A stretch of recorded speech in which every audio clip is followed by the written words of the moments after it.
Hi hello friends, ఈరోజు 11th episode explanation చూద్దాము. Episode starting లో సాయి అండ్ హుయిజు అక్కడే హాల్లో పడుకుంటారు. నెక్స్ట్ మార్నింగ్ సాయి నిద్రలేసి చూసేసరికి తన హ్యాండ్ మీద హుయిజు పడుకుని నిద్రపోతూ ఉంటుంది. హుయిజు కూడా అప్పుడే కళ్ళు తెరుస్తుంది. ఇద్దరు ఒకరి ఫేసెస్ ఒకరు చూసుకొని షాక్ అయిపోతారు. ఇదేంటి ఇలా పడుకున్నాం ఈ రోజు అని చెప్పేసి సాయి అనికి వెంటనే సిగ్గుపడుతూ రూమ్ లోపలికి వెళ్ళిపోయి స్నానం చేస్తాడనమాట. బయటకు వచ్చేసి తన ఫోన్ చూసుకుంటూ ఉంటాడు. ఛార్జింగ్ లేదని చెప్పి ఛార్జింగ్ పెట్టుకుంటాడు. అప్పుడే తనకు గుర్తొస్తూ ఉంటుంది, నైట్ డోజోకి ఆల్రెడీ చెప్పాను కదా ఊషా వాయిస్ తో అలాగే ఆ 406 వాయిస్ తో అనాలిసిస్ చేయమని చెప్పేసి దానికోసమే మెసేజ్ ఏమైనా పెట్టాడేమని చెప్పి చెక్ చేసుకుంటూ ఉంటాడు. బట్ ఫోన్ స్విచ్ ఆఫ్ లో ఉంది కాబట్టి ఛార్జింగ్ పెడతాడు. బయటకు వస్తాడనమాట. అప్పుడే హుయిజు తనకి డ్రింక్ ఇస్తుంది. బాగా నైట్ డ్రింక్ చేశాడు కాబట్టి సో కొంచెం రిలాక్స్ గా ఉండడానికి తను బ్రేక్ఫాస్ట్ కూడా ప్రిపేర్ చేస్తుంది సాయం కోసం. సాయం వెంటనే వచ్చి నైట్ ఏం జరిగిందో నీకేమైనా గుర్తుందా, ఏం జరిగిందో నాకు చెప్పొచ్చు, చెప్పేసి అంత హానెస్ట్ గా అన్నట్టు చెప్తాడు. మన హుయిజు ఏమో అంతా హానెస్ట్ గా చెప్పేమంటారా ఏం జరిగింది అన్నట్టంటే సాయూన్ చెప్పు, ఎందుకు అంటున్నావు, అంతా హానెస్ట్ గానే చెప్పు అన్నట్టు అంటాడు. హుయిజు టైప్ చేస్తూ ఉంటే ఈ గ్యాప్ లో సాయూన్ కి కాల్ వస్తుంది. చెప్పే లోపే సాయూన్ కాల్ లిఫ్ట్ చేయడానికి లోపలికి వెళ్తాడు. డోజాని కాల్ చేస్తాడు. మీరు బానే ఉన్నారా, నైట్ నుండి నేను మీకు కాల్ చేస్తూ ఉన్నాను బట్ స్విచ్ ఆఫ్ వస్తుంది, మీకు మెసేజ్ పెట్టాను చెక్ చేసుకున్నారా అంటే సాయూన్ మెసేజ్ పెట్టావా అని చెప్పేసి వెంటనే చూస్తాడు. ఆ మెసేజ్ లో 99.9% ఆ 406 వాయిస్ కి 406 ఆల్రెడీ ఫీమేల్ అని కనిపెట్టారు కదా, ఆ వాయిస్ కి ఇంకా మన హుయిజు వాయిస్ కి మార్చేయండి అన్నట్టు ఆ రిజల్ట్ వస్తుంది. ఆ మెసేజ్ చూడగానే సాయూన్ షాక్ అవుతాడు. అంటే 406 ఎవరో కాదు హుయిజునా అని చెప్పేసి ఆ రోజు ఆఫీస్ కి వెళ్ళగానే డోజోతో ఒక డిస్కస్ చేస్తూ ఉంటాడనమాట. డోజో ఏం చెప్తాడంటే ఇప్పటి వరకు స్టార్టింగ్ నుండి ఇప్పటి వరకు ఏం జరిగిందో ఇవన్నీ అనాలిసిస్ చేసి నేను ఒక కంక్లూజన్ కి వచ్చాను. మీకు ఎవరైతే 406 చేస్తున్నారో అతనికి ఈ బాంబ్ ఎక్స్ప్లోడ్ చేసిన అతను కిడ్నాప్ చేసిన అతనికి ఎటువంటి సంబంధం లేదు. వీరిద్దరు డిఫరెంట్ పర్సన్స్. అసలు వాళ్ళిద్దరికి కనెక్షన్ ఉందో లేదో కూడా మనకి క్లారిటీగా తెలియదు అన్నట్టు చెప్తూ ఉంటాడు. అప్పటికే సాయి అంతా అసలు డైజెస్ట్ చేసుకోలేకపోతూ ఉంటాడు అనమాట. న్యూస్ ఏంటి అసలు హుయిజు ఇలా ఎందుకు చేస్తుందని చెప్పేసి ఫస్ట్ నువ్వు 406 కి అలాగే ఆ కిడ్నాపర్ కి రిలేషన్ ఏంటో కనుక్కో అన్నట్టు చెప్తాడు. తర్వాత సాయికి సైన్ లాంగ్వేజ్ క్లాస్ ఉంటుంది. హుయిజు కదా సైన్ లాంగ్వేజ్ నేర్పిస్తూ ఉంటుంది. సో హుయిజు రాగానే ఫస్ట్ ఇలా క్వశ్చన్ చేస్తాడు, నువ్వు ఏం చేసినా పర్లేదు, తప్పులు చేసినా నేను నిన్ను క్షమించాలనుకుంటున్న దాన్ని సైన్ లాంగ్వేజ్ లో ఎలా చేస్తారో చూపించు అంటే హుయిజు చూపిస్తూ ఉంటుంది. సాయోన్ అది చేసి హుయిజుకు చూపిస్తూ మనసులో ఇంత చేసిన తర్వాత కూడా ఎలా క్షమించాలో నాకు అర్థం కావట్లేదు అని చెప్పేసి కోపంగా బయటకు వెళ్ళిపోతాడు. హుయిజుకి ఏం అర్థం కాదు, ఏమైంది సాయోన్ అని చెప్పేసి అనుకుంటుంది. అప్పుడే తనకి తన సిస్టర్ ఇన్హా నుండి ఒక మెసేజ్ వస్తుంది. నేను ఇంతకు ముందు నీకు మెసేజ్ చేశాను, నువ్వు రిప్లై ఇవ్వలేదు, అందుకే మళ్ళీ మెసేజ్ చేస్తున్నాను, మనం ఒకసారి మీట్ అవుదామా ఈ ప్లేస్ లో ఈ రోజు అన్నట్టు తన సిస్టర్ టెక్స్ట్ చేస్తుంది. హుయిజు అదేంటబ్బా నా సిస్టర్ ఎప్పుడు లేండి నన్ను మీట్ అవ్వాలనుకుంటుంది అన్నట్టు అనుకుంటుంది.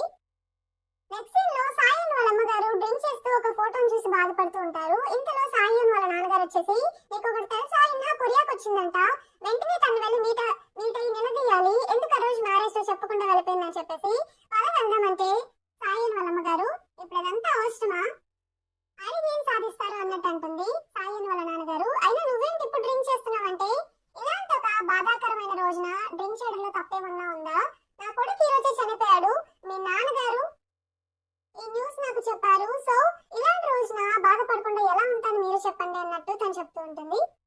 అప్పుడు తన హస్బెండ్ అలాంటి కొడుకు కూడా ఒక కొడుకేనా, అతని గురించి బాధపడటం కూడా వేస్ట్ అని చెప్పేసి వెళ్ళిపోతాడు. తను వెళ్ళిపోగానే తన చేతిలో ఉన్న ఫోటోను చూసుకుంటూ తను బాధపడుతూ ఉంటుంది.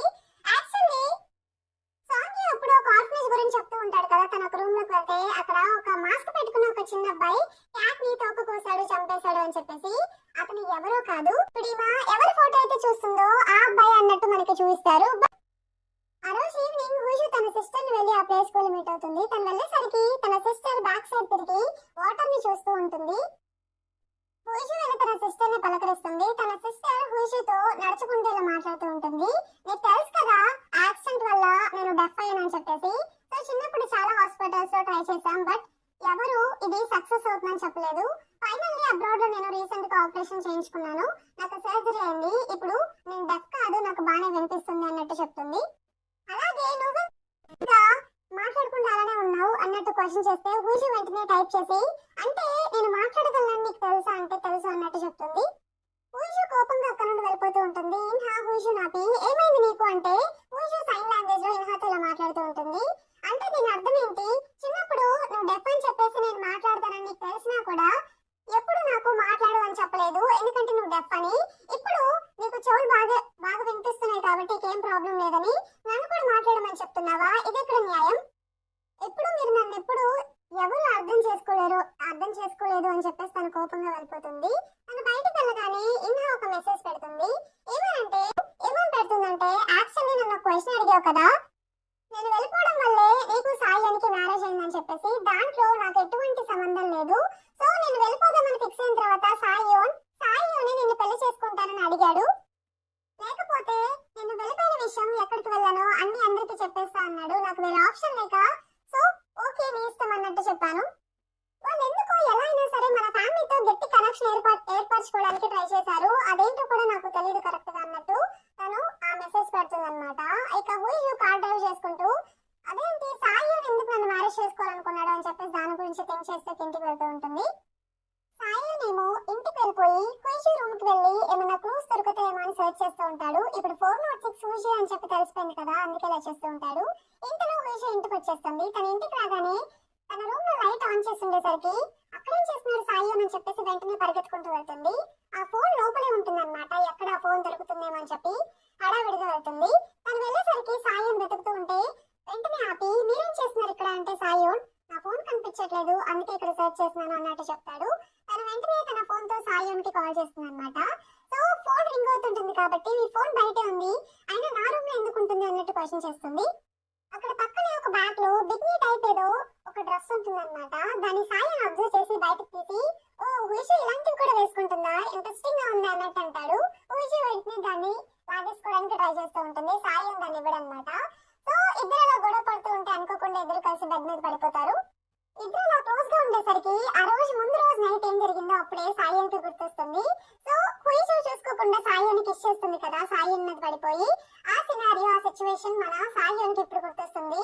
బై ఎనీ ఛాన్స్ మనం ఏమైనా కిస్ చేసుకుందామా అన్నట్టు క్వశ్చన్ చేస్తాడు. ఇలా జరిగిందని చెప్పేసి వెంటనే సిగ్గుపడుతూ హుషిని నెట్టేసి వెళ్ళిపోతాడు అనమాట బయటికి. సాయిని వెళ్ళిపోగానే వెంటనే హుషు హడావిడిగా ఆ ఫోన్ ఉందో లేదో అక్కడ వెళ్ళి చెక్ చేసుకుంటుంది. ఫోన్ అక్కడే ఉండడంతో అప్పుడు తను కొంచెం రిలీఫ్ అయిపోతుంది. సాయన్ వాకింగ్ అని చెప్పేసి బయటకు వెళ్తాడు. బయటకు వెళ్ళిపోయి దీన్నే థింక్ చేస్తూ ఉంటాడు. హుషు 406 ఏంటబ్బా అని చెప్పేసి. ఇంతలో మన హుషు ఆ ఫోన్ నుండి సాయికి కాల్ చేస్తుంది డైలీ చేస్తున్నట్టుగానే. ఇప్పుడు మన సాయికి ఆల్రెడీ తెలిసిపోయింది కాబట్టి హుషి 406 అని చెప్పేసి ఫోన్ లిఫ్ట్ చేయగానే మన ఇద్దరి గురించి సరిగ్గా ఇన్ని డేస్ మాట్లాడుకున్నా కూడా ఒకరి గురించి ఒకరికి ఏం తెలీదు. ఒక గేమ్ ఆడదామా, ఇప్పటి నుండి మన ఇద్దరం నిజమే చెప్పుకోవాలి, నువ్వు క్వశ్చన్ అడుగు నేను క్వశ్చన్ అడుగుతాను బట్ ఆన్సర్ మాత్రం నిజమై ఉండాలి అన్నట్టు చెప్తాడు. హుషు సరే తప్పకుండా నేను కూడా దీనికోసం వెయిట్ చేస్తున్నాను అన్నట్టు చెప్తుంది. హుషి ఫస్ట్ క్వశ్చన్ అడుగుతుంది, మీరు ఇన్హాతో డీల్ చేసుకున్నారా మ్యారేజ్ ముందు అన్నట్టు అంటే వెంటనే సాయి అవును అని చెప్తాడు. సాయి నెక్స్ట్ క్వశ్చన్ అడుగుతాడు, హుషు మ్యారేజ్ అయిన తర్వాత హ్యాపీగా లేదా అన్నట్టుగా. హుషు సమ్ టైమ్స్ హ్యాపీగా ఉంటుంది సమ్ టైమ్స్ లేదు అన్నట్టు చెప్తుంది. ఇప్పుడు నాట్ అని చెప్పేసి నెక్స్ట్ క్వశ్చన్, ఇన్హా మ్యారేజ్ చేసుకోకుండా ఫ్రీగా వెళ్ళిపోవచ్చు నానా, మీరు హుషిని మ్యారేజ్ చేసుకుంటా అన్నారు, ఇది నా మీ డీల్ అంటే సాయి నాన్న అని చెప్తాడు. ఇంకా ఏంటంటే చిన్నప్పుడు హుషు మా ఇంటి పక్కనే ఉండేది. నాకు ఎప్పుడు నైట్ టైమ్స్ కొన్ని కళలు వస్తూ ఉండేవి. అప్పుడు బయటకు వచ్చేసి తన ఇంటి వైపు తన రూమ్ వైపు చూస్తూ ఉంటే తను సైన్ లాంగ్వేజ్ ఏదో ప్రాక్టీస్ చేస్తూ ఉండేది. ఇప్పటికీ నాకు గుర్తుంది. ఆ ఇంట్లో ఎప్పుడు తన హ్యాపీగా లేదు, ఎప్పుడు నవ్వేది కూడా కాదు, సరిగ్గా మాట్లాడేది కూడా కాదు. అందుకే తన లైఫ్ లో కొంచెం హ్యాపీనెస్ నేను తీసుకొద్దాం అనుకున్నాను. అక్కడ నుండి తప్పించుకొని తన లైఫ్ తను బ్రతకాలి అని చెప్పి నేను అనుకున్నాను. అందుకే తనని మ్యారేజ్ చేసుకున్నాను. మ్యారేజ్ అయిన తర్వాత హ్యాపీగా ఉంటుంది అనుకున్నాను. అలాగే బై ఎనీ ఛాన్స్ హుషుకి సిన్సియారిటీ తన హస్బెండ్ నుండి ఎఫెక్షన్ కావాలని కోరుకుంటుందేమో అని నాకు అనిపిస్తుంది. ఒకవేళ హుషుకి అవే కావాలనుకుంటే నేను ఇవ్వడానికి రెడీగా ఉన్నాను. ఎందుకు తను ఒక కిడ్నాపర్ తో చేయి కలిపి నీతో డివోర్స్ ఇవ్వాలని చెప్పి అనుకుంటుంది నాకేం అర్థం కావట్లేదు. నేను తనకి ప్రేమను చూపించడానికి రెడీగా ఉన్నాను అన్నట్టు చెప్తాడు. అలాగే ఒకవేళ ఈ ఎఫెక్షన్ నేను చూస్తే హుషు డివోర్స్ వద్దని చెప్పి అంటుందా, మీరు నాకు చెప్పండి. ఇక మీరు నాకు కాల్ చేయకుండా ఉంటారా, నేను హుషుని బాగా చూసుకొని ప్రేమిస్తే అన్నట్టు క్వశ్చన్ చేస్తే హుషు అప్పుడు సాయం తన ఎదురుగా కూర్చొని మాట్లాడుతున్నట్టే ఫీల్ అవుతుంది. వెంటనే మీరు నిజంగా ఎఫెక్షన్ చూపించాలనుకుంటే ఇంతకు ముందు ఎందుకు తనతో ఎప్పుడు సరిగ్గా ఉండకుండా కోప్పడేవాళ్ళు, అలాగే తను చనిపోయినా కూడా మీకు పర్వాలేదు అన్నారంటే దాని అర్థం ఏంటి అన్నట్టంటే అప్పుడు సాయం ఇలా చెప్తాడు, నీకు ఒకటి అర్థం కాలేదు, నేను హుషుని దూరంగా పెట్టింది ఎందుకంటే ఎప్పటికైనా తను ఫ్రీగా తన లైఫ్ బతకాలని చెప్పేసి నా వల్ల తను డిస్టర్బ్ అవ్వకుండా, నాకు తెలుసు తనకి మ్యారేజ్ ఇష్టం లేదని చెప్పేసి అందుకే నేను ఫోర్స్ చేయాలనుకోలేదు, ఎస్కేప్ అయ్యి తన లైఫ్ తను బ్రతకాలని చెప్పేసి తన సంతోషం కోసమే ఇదంతా చేశాను.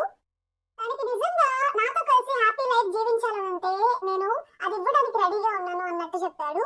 దానికి ఏమంటారంటే అప్పుడు అది మీరు చేసే పనిని బట్టి ఉంటుంది. ఒకవేళ మీరు నిజంగానే తను ప్రేమగా చూసుకుంటే మేబీ ఇక తను డివోర్స్ కోరుకోదేమో చెప్పలేను అన్నట్టు చెప్పి కాల్ కట్ చేస్తుంది అనమాట.